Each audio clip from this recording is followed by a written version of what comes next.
لو انت عايز تدفع المقدم وتستلم بيتك فورا وتسكن من بكره الصبح وتكمل الباقي تقسيط على 8 سنين.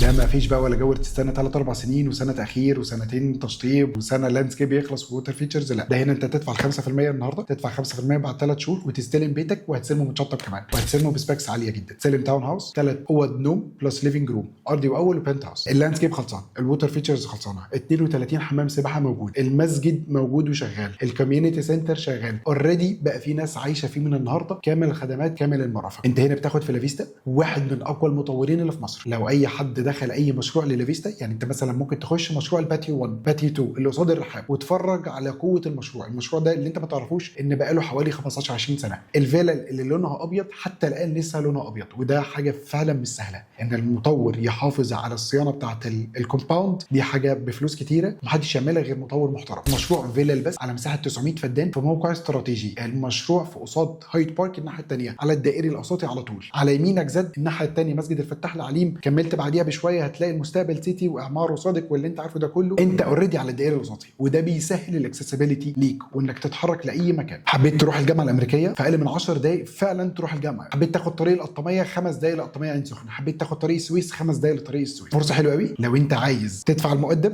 وتستلم بيتك فورا وتسكن من بكره الصبح وتكمل الباقي تقسيط على 8 سنين. شكرا.